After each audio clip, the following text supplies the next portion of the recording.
Okay, let's discuss about the substitution rule in integration, also abbreviatedly called the U sub. So, U substitution is used to undo the chain rule. So when recall the chain rule, okay, so let's recall the chain rule from derivatives. So we have, let's say we are taking the derivative of a function that looks like this, 3x cubed minus 2x squared, all raised to the 5th power. In order to take the derivative of a function like this, you would have to incorporate the chain rule because we have a function inside of another function. So the first thing we learned to do was to identify the inside function and then the outside function. So here's the inside and here's the outside. And we have to remember when using the chain rule that you are to take the derivative of one function at a time. So outside and inside are done separately, never done at the same time. So as we apply the chain rule, the first thing I'll do is take care of the outside function. So I'll bring this 5 down, come back up and subtract 1 using the power rule. And remember, we only do one derivative at a time, so the inside function does not change. And then the second part of the chain rule is to then multiply by the derivative of the inside function. So that would be 9x squared minus 4x. So now what we're working with is we are told to do an antiderivative, the integral of this function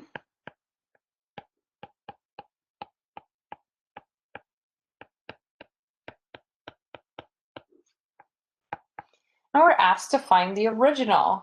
So U substitution is what we'll use in order to go backwards. You are always looking for U to be the original inside function, because we know that the derivative of U should exist in the problem if a chain rule was applied. And we use this U substitution in order to make the antiderivative easier to find, and then we substitute our U back into the result. Let's practice with some examples. So, first example, let's find the integral of x cubed times cosine of x to the 4th plus 2.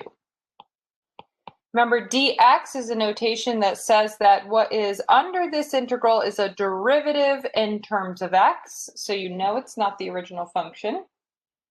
And the integration symbol tells you that you have not taken the antiderivative yet, that still needs to occur. So when we look at this, we can split integration just like we could split derivatives by terms, so anything split between addition and subtraction. But multiplication and division does not have the same properties as we learned when we were doing derivatives. So whenever we saw two functions being multiplied, we couldn't take the derivative of each piece of the product separately. We needed to apply a product rule. And similarly, with a division, we couldn't take the antiderivative or the derivative of the numerator and the denominator of the quotient. We had to apply the quotient rule. So the same applies to integration. We see that we have two functions being multiplied. We have this part times this part, and we cannot split their integration. So that means that we're going to have to use a rule, an integration rule. And this is our first taste into integration rules. The majority of the integration rules are taught in Calc 2. So you're going to want to identify the inside function. So here we go. We can see that this is inside another function. So here's my inside function. And your inside function, you're going to let be U. So we're going to let U equal x to the 4th plus 2. And then you're going to find du. So du, remember the notation, d stands for take the derivative of the function in terms of u. Okay, so we have 4x cubed, using the power rule, plus 0, because the derivative of 2 is 0, so we don't even need that part. Now what we're looking for is, does du exist in the problem? Remember, we can manipulate constants, but we cannot manipulate variables. So if we're missing an x, let's say that this was x squared over here, not x cubed, then this wouldn't work. This would mean we'd have to resort to a different rule, which we don't have that skill set yet. So good thing that all the x's are in there. So we see that we have x cubed. The only thing we're missing is this 4. Oh, and I forgot a piece. Sorry about that. Whenever you take the derivative, you need to say that you took the derivative, so this gets a dx. Wherever there's a du, there will be a dx on the other side. So don't forget that part, because everything in the du will become a substitution for du. Now I see that I have a 4. I need that 4. So if I multiply this entire integral by 4, then I've changed the problem. But if I multiplied by the numeral 1, whenever I multiply by 1, we know we don't change what we've multiplied by. So I have to manipulate that 4 to be a 1. And the way to do that is to not only put in the 4, but on the outside, put in the reciprocal. Because if you multiply 4 times 1/4, that equals 1. So really, I just, in a very clever way, multiplied by 1, so I didn't change the problem.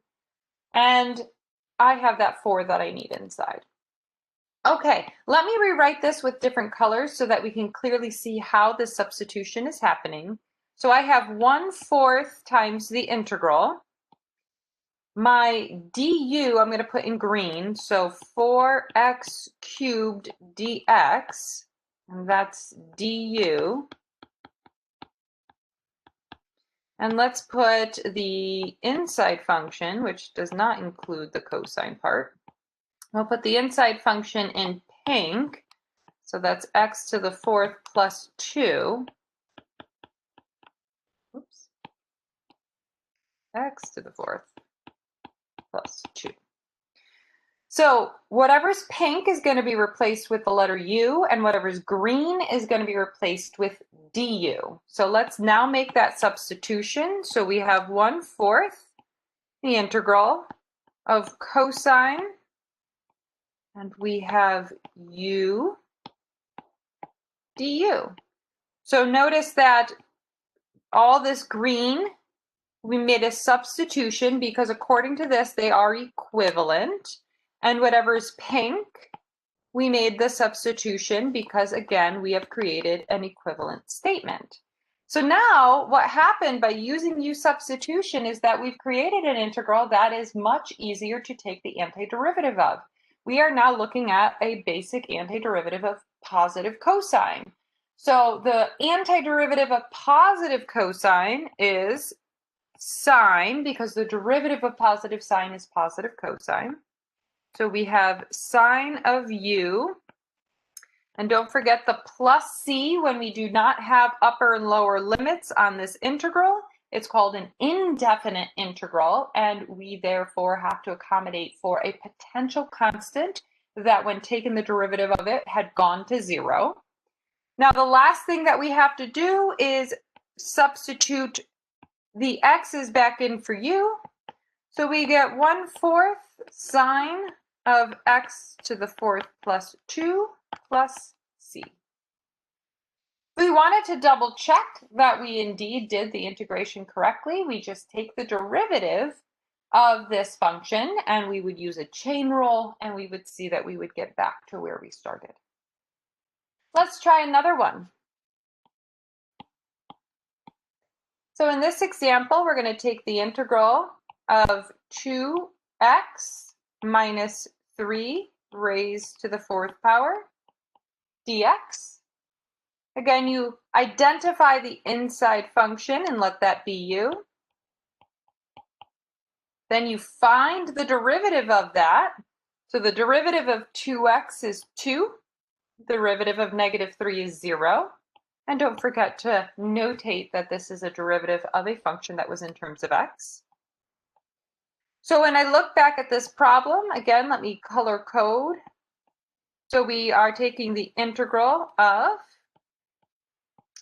and I see that I need a 2 dx, and then when I look outside these parentheses, I don't see that 2 that I need. So I will need to put the 2 in, and remember to balance it with the reciprocal on the outside.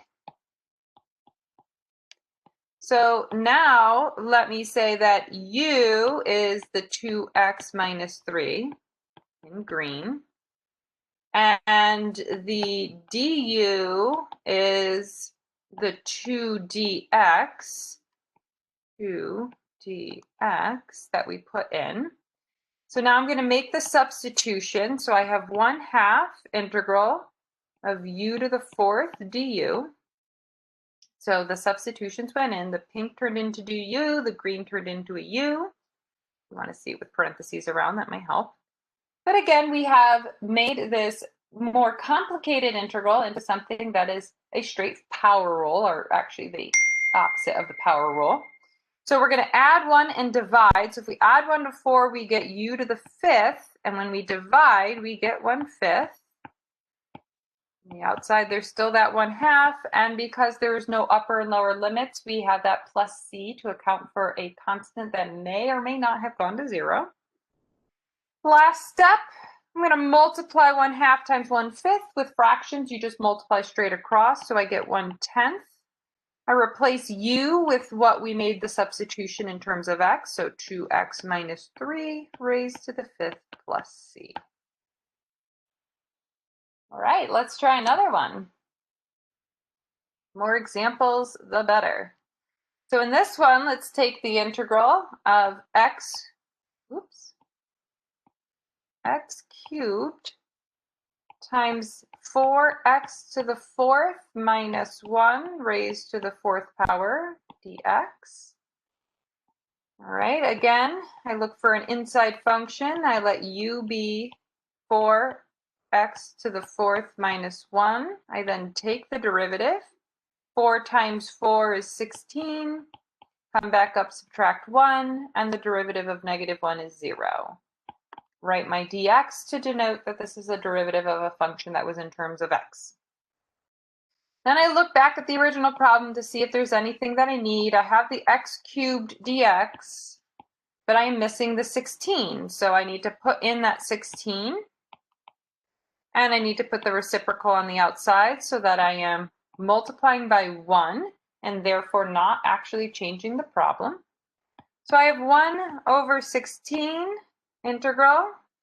This, let me keep the color coding going because hopefully that's helpful to see where everything is running off to. That is my du. And my u is this inside stuff, 4x to the 4th minus 1.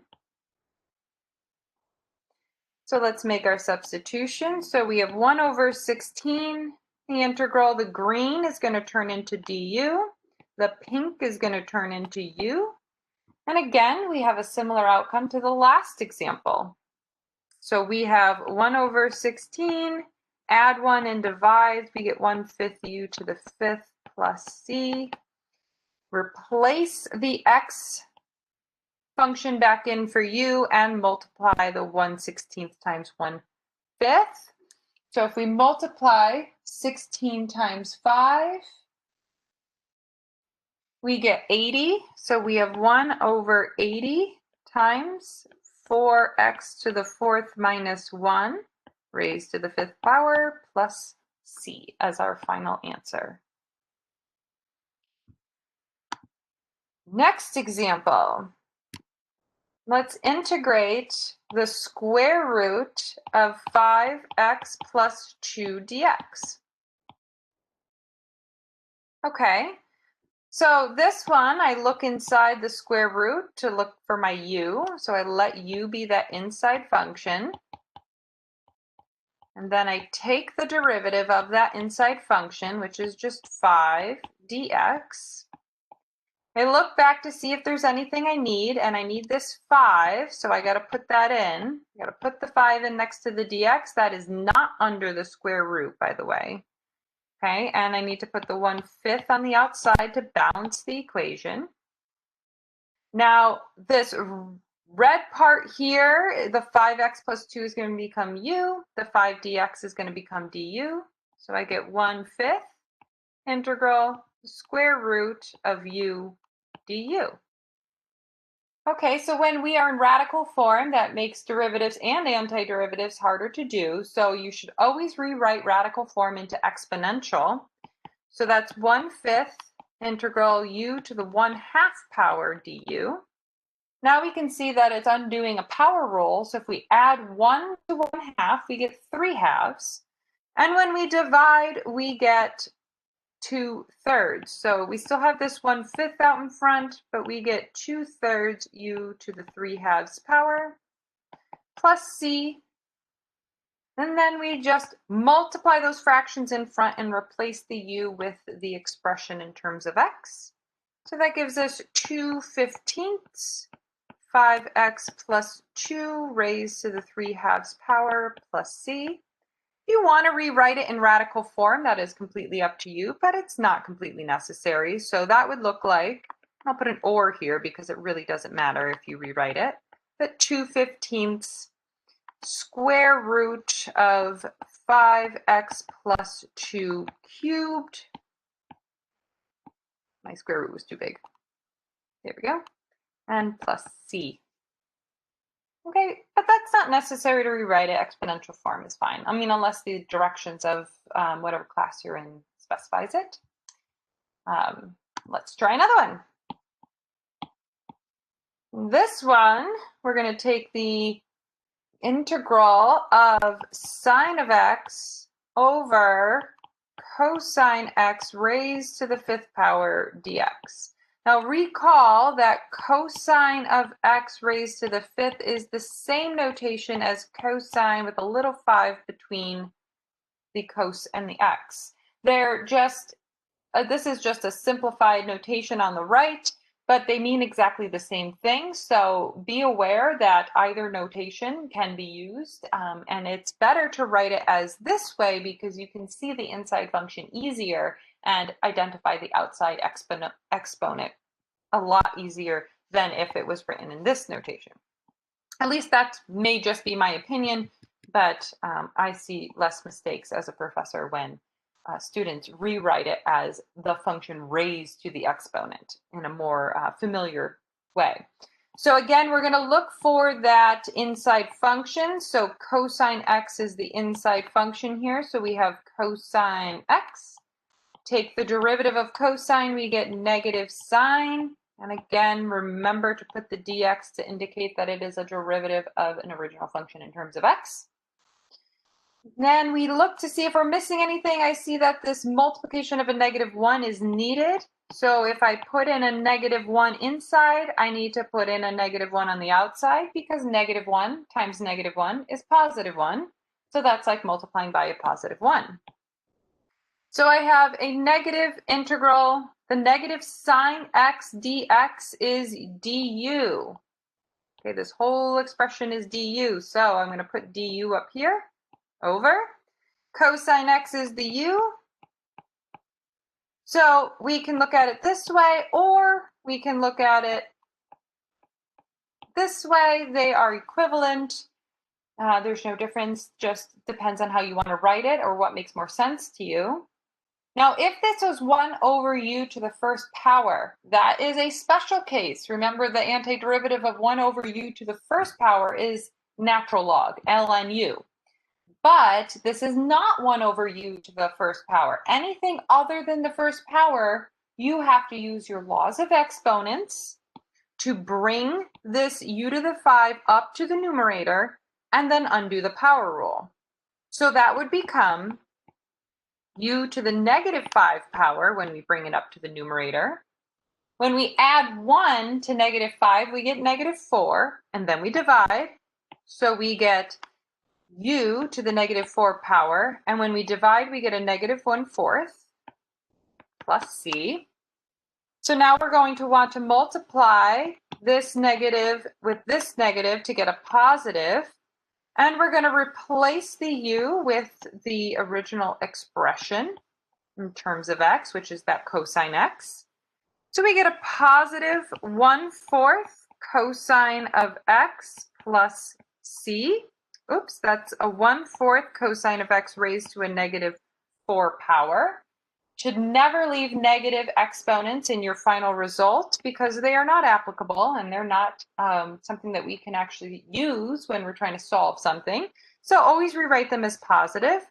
In order to rewrite this negative 4 power, you're just going to write it down in the denominator. So we'll have 1/4 cosine to the 4th x plus c, or 1/4 cosine x raised to the 4th power plus c. Okay, either notation is sufficient. Okay, we got 2 more examples. This one, let's take the integral of x squared plus 1 times the square root of x minus 2 dx. Now this one's a little tricky because this one, we have what I would see as my inside function here. But the problem is that this is not the derivative of that inside function. So we may just have to do a little bit extra work here. So let's let u be x minus 2, and the derivative is actually just the dx. So I can already see that we have ourselves a little bit of a problem because we have this whole function left untouched. So let's see if we can play around and we can make this work. Let's see. So if I solve u for x, it would be x is equal to u plus 2. Let's see if we can make that work for us. So let's make the substitution. This is u, this is du, and we're going to replace x with u plus 2. So we get u plus 2 squared plus 1 times u to the 1/2 power, or the square root of u, because I just put the u under the square root, but I rewrote it in exponential form. Okay, it looks crazy, it looks complicated, and it doesn't look like we saved ourselves some time, but we actually can make this work. Now, this is one of those problems that can be done either integration by parts or use substitution, but since we don't know integration by parts, and you won't until you get to Calc 2, I'm showing you how to make this work for u substitution. So this is a little trick one. It's a special case. So we're going to actually have to multiply this out, u plus 2 times u plus 2. Do the foiling. So we get u squared plus 2u plus 2u plus 4, which gives us u squared plus 4u plus 4. And then remember there's this plus 1. So let's rewrite. We have the integral of u squared plus 4u plus 5. 4 plus 1 is 5. And this is all being multiplied by u to the 1/2 power. Well, this actually does make our life easier because we can now distribute this u to the 1/2 power in. Remember, when you multiply same base times same base, you are adding the exponents. So I get u squared times u to the 1/2. So 2 plus 1/2, that would be, well, 4 over 2 is 2, and I need 2.5. So that's going to be u to the 5/2 power. Plus 4 times u, this is 1 plus 1/2, which will be the 3/2 power, plus 5u to the 1/2 power du. Now we have 3 separate terms that are separated by addition, and we can integrate those terms separately. So we're going to add 1 to 5/2, that gives us 7/2, and divide. So we get 2/7 u to the 7/2. plus, add 1 to 3 halves gives us 5 halves and divide, so that's 4 times 2/5 u to the 5 halves power, plus, add 1 to 1 half gives us 3 halves and divide, so that gives us 2/3 u to the 3 halves power. And of course, plus c, because we do not have upper and lower limits, making it an indefinite integral. And that would result in us needing the constant added on because we don't know if it was there before. Okay, let me write this down real quick on my paper so I don't forget where we left off before we move on to another screen because I ran out of room. Hold on. 3, 2, 3 halves power plus c. Okay, so let me rewrite this onto the next screen. We were left off with 2/7 u to the 7 halves power plus 4 times 2/5 u to the 5 halves power plus 5 times 2/3 u to the 3 halves power plus c. So now we need to make our substitution with what we let u be, which was x minus 2, and multiply any of those front parts together. So we have 2/7 times x minus 2 raised to the 7 halves power. We get 8/5 times x minus 2 to the 5 halves power. 10/3 times x minus 2 to the 3 halves power plus c becomes our final answer. And again, you can either keep it in exponential form or rewrite it in radical form. Doesn't matter, they're equivalent. All right, let's do one example where it is a definite integral.